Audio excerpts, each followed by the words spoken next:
Vamos a hablar hoy de derecho laboral público, de la mano de la experta en derecho laboral público y privado y CEO del Extratega, Yulibelis Van der Poel. Bienvenida. Gracias, Abril. De verdad que para mí siempre es un placer estar aquí al descubierto y venir a hablar de temas tan importantes que mantienen la vigencia, porque estamos todavía viendo situaciones de desconocimiento de derecho laboral público, incluso discriminación, abusos y sobre todo el desconocimiento de la ley de función pública, que hoy por hoy es una ley que ya tiene desde el 2008 a la fecha. Todavía hay muchos retos, pero requiere también aspectos que tenemos que revisar.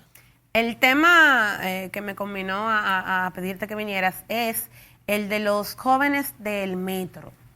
Han sido tendencia durante más o menos 3 semanas consecutivas. La semana pasada también se hizo público que habían sido cancelados algunos de los jóvenes que participaron de las protestas, y el metro lo que dice es que, o lo PRET en este caso, lo que dice es que ellos podían hacerlo, cancelarlos, porque ellos no están asociados en un sindicato o en una asociación y que no los protege la ley en este sentido. Entonces, ¿cuál es la situación de los empleados del metro que los hace, que como que los distingue con respecto a cualquier otro empleado público del sistema, que ha creado como tanto ruido?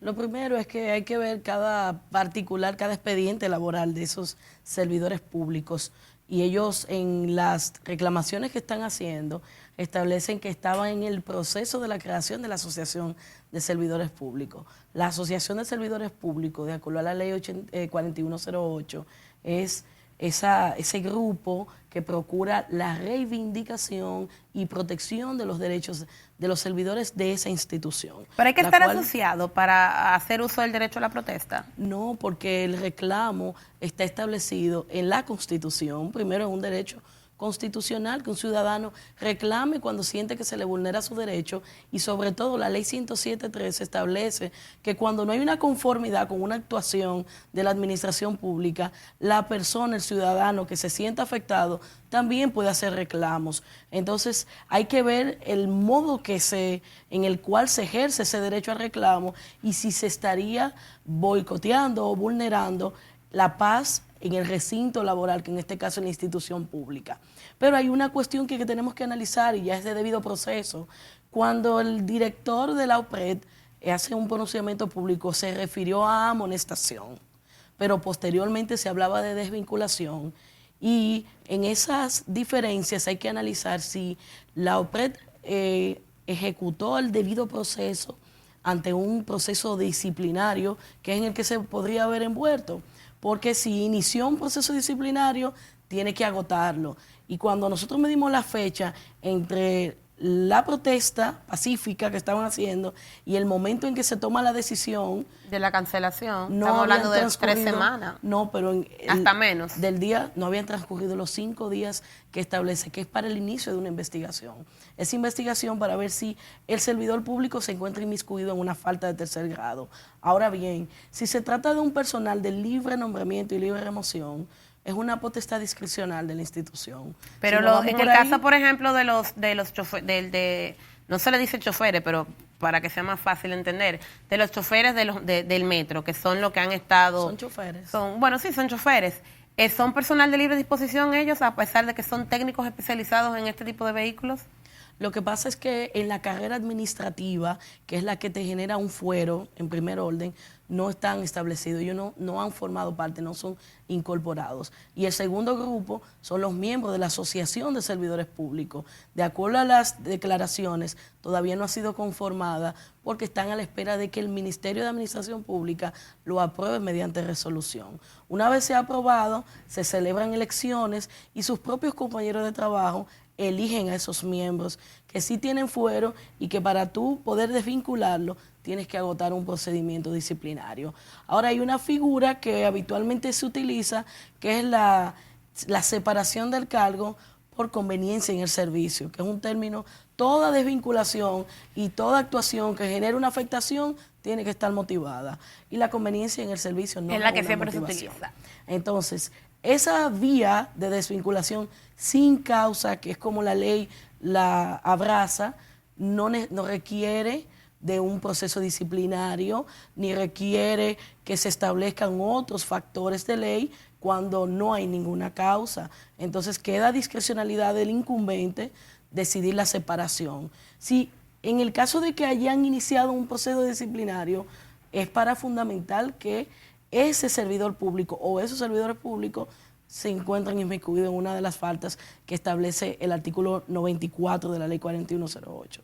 Entonces, ahí hay que revisar muy bien si se ha dado cumplimiento al debido proceso, porque creo que en el uso de los términos, cuando hablamos de amonestación... Sí, por lo menos en lo que se ha hecho público, en el último caso, grupo que vi, lo que decía la nota de prensa era que era porque ellos habían faltado a sus labores por estar en la protesta y que eso se considera abandono laboral y que por eso lo habían cancelado. Eso fue lo que se filtró a la prensa. Déjame explicarte algo, Abril. Si yo te comunico a ti que estoy abriendo una investigación, que así como inicia el procedimiento, debo darte 5 días para que tú presentes tus medios de defensa. Después que transcurren esos 5 días y te defendiste o no, es que yo debo tomar la decisión dentro de los 10 días. Cuando nosotros contabilizamos que un día ellos reclamaron y el otro día ya se estaban tomando decisiones, evidentemente no se cumplió con el debido proceso. No se cumplió con el debido proceso y tú podías desvincularlo por conveniencia en el servicio, pero no por una falta de tercer grado. Y quiero pasar inmediatamente a los derechos, porque de repente en el vaivén, y veo que ya se están sosteniendo reuniones con ellos, se les pasa el plazo para poder hacer un reclamo formal, es 1 mes que se tiene. Y si no hay, primero... O sea, que fácilmente los están mareando para que se les pase el plazo. Porque vi que ellos me enviaron las notificaciones con un alguacil al lugar donde se estaba produciendo la protesta. Y si fue por conveniencia en el servicio, a esos servidores públicos les toca su indemnización, un salario por cada año de labor que realizó para el Estado. O si fuera por una falta de tercer grado y se verifica que no se respetó el debido proceso, deben ser reincorporados a su función o en su defecto, si el tribunal entendiera, también honrar el compromiso de la indemnización por no haberse probado que se cumplió con todo el régimen disciplinario que establece. O sea, que le toca doble, le toca lo que le hubiese tocado si se hubiese cumplido con el proceso normal de un salario por cada... No, son 2 escenarios. Uno, el hipotético caso de que sea por conveniencia en el servicio, les toca su indemnización, porque la propia administración en ese caso estaría admitiendo que no hay ninguna causa que generó la desvinculación. ¿Y ahí les tocaría? Un salario por cada año de labores más las hasta vacaciones. 18, más su proporción de Navidad y vacaciones que en ningún caso se pierden. Sin embargo, si estuviéramos frente a la presunción de una comisión de una falta de tercer grado en el cual se pierden los derechos, tendríamos ahí que analizar si la institución agotó el debido proceso, si vamos detrás a que se anule. Si se anula ese acto administrativo, que es la desvinculación, se anula todos sus efectos y deben incorporarse a su labor y pagarle los salarios caídos desde el momento en que fueron desvinculados hasta el momento en que se revoque el acto y se reincorporen a sus labores. Pero lo que yo he visto en los casos que hemos tratado, incluyendo el mío, es que estos casos se tardan años. O sea, hace 3 años que se está bregando con el caso que tú y yo conocemos. Entonces, tú decirle a un infeliz, porque echarle lo que ganan, que va a durar 2 años peleando con los PRED, para que le pague lo que le toca, en todo caso, ¿qué se supone que van a hacer esa gente en ese proceso? Mira, Abril, y eso es importantísimo que lo hablemos. Yo vengo discutiendo desde hace 2 años y pico el hecho de que el incumplimiento a sentencias y a los plazos legales que la ley establece, porque la ley dice que en 90 días tú debes pagar esas indemnizaciones. ¿Y qué dice la ley con respecto a eso de cuando no se pagan esos 90 días? Hay una responsabilidad. Primero, como te establece, son los incumbentes que son los responsables. El artículo 91 de la ley habla de la responsabilidad civil del funcionario. Entonces, cuando por la omisión, la imprudencia o el desconocimiento de un servidor público no se cumple con el voto de la ley, él es responsable porque estamos frente a casos probablemente que con el tiempo, no todos los casos de indemnizaciones laborales generan moras, pero hay casos en los cuales el tribunal pudiera fijar un astrente para el cumplimiento del mismo y lo que estamos haciendo es encareciendo el presupuesto público con el no cumplimiento de una sentencia. Entonces, en esos casos en los que los servidores públicos que están llamados a responder ante el pago de una sentencia o haber honrado el pago en los 90 días que establece la ley, deben ser demandados en responsabilidad patrimonial. Porque ¿por qué se da este tranque de que no pagan? Porque no es su dinero, es el dinero público. Pero en el mismo momento en que tú interpones una demanda en responsabilidad patrimonial, cuya decisión judicial compromete personalmente al funcionario que debió cumplirlo, la pagan. Otro proceso. La pagan porque le pueden embargar su jipeta, pero su es casa, otro proceso, sus cuentas. y eso se alarga hasta... La justicia puede tardar, es muy lenta, pero llega, Abril. Y yo no creería, porque los jueces son mis amigos, mis aliados, y no puedo hablar en términos desconociendo la labor que realizan, sobre todo en un momento en el que el Tribunal Superior Administrativo que conoce estos casos estaba agotado, porque fueron miles de personas que fueron desvinculadas y la gran mayoría han caído esos casos en el tribunal.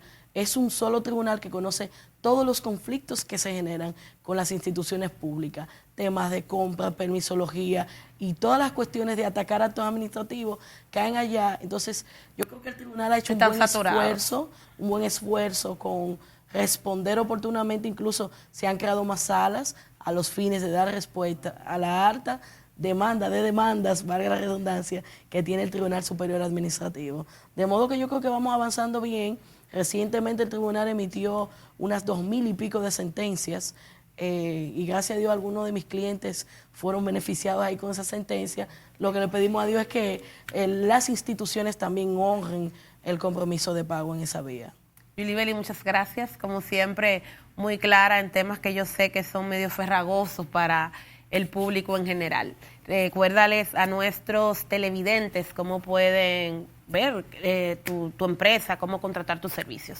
Miren, yo estoy al descubierto en las redes sociales como @YWandelpool, YWANDELPOOL, y también estamos en @lexstratega.rd, que es la cuenta del Estratega Servicios de Consultoría, desde donde damos servicios legales a todos los dominicanos que tienen una necesidad de respuesta y consultoría jurídico-legal.